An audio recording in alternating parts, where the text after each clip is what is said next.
Chapter 3, Section 5, Ohio, USA, 1931. Finally, atop the hill, Fedor and Frank stopped to peer at the entrance into the final set of wide stones steps leading up to the heavy wooden doors, seeming to draw them in as if beckoning. The bell tower, central and dominant, chimed on the hour, its sound drifting down the hillside and crossed the river where it echoed far across the lowlands on the Kentucky side. Frank turned as if to address the church in its limestone so curious a substance like the ancient bowels below it had reversed themselves upward, million-year-old seashells annihilated into a collective skeleton, a gift from Poseidon to Apollo. When oceans die, they give up their corpses up to the mountains to honor the sky. Frank seemed to scowl, and the spittle dripped tinily from the corner of his lips. Just then another father and son, emerged onto the landing from these widest steps below, whose concrete's lightness hadn't yet been faded by the rain and the filth of Catholic feet. Stained glass windows sat high on the walls, saints in vibrant hues catching light and shimmering like jewels when the sun hit right.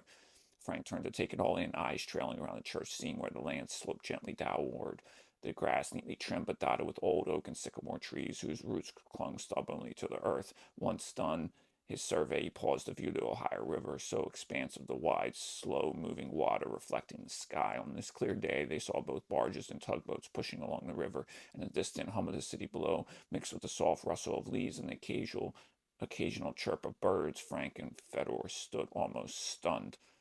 Fedor turned towards the small cemetery resting nearby, the headstones weathered and tilted slightly, some from the 1800s. The air up there felt lighter, cleaner, as if this place owned partly the sky. On the way back down, Frank's demeanor turned tourist-like, his steps bouncy, an eager gaze coming over him, halfway down, stopping, making an expansive sweep of his arm, as if conducting the sky's panorama. Speaking harshly again, whispering, saying, Fedor, if I ever teach you anything, let it be this. These people aren't like us. Their Catholic ways aren't ours. The devil winks in the glints of their baubled altars, their incense, the witches distracting, the robes so dignified, but a hard, thin, lecherous skin and bone is underneath lust's emaciation, the appetite that devours. Lucifer is the prince of these skies. They built this church this high to honor him and trick their flock, subdue them with the spectacle on high, the view of the sparkly city they will be sent back down to feed off their Irish potions, smelling of bliss on the outset, reeking of vomit swiftly.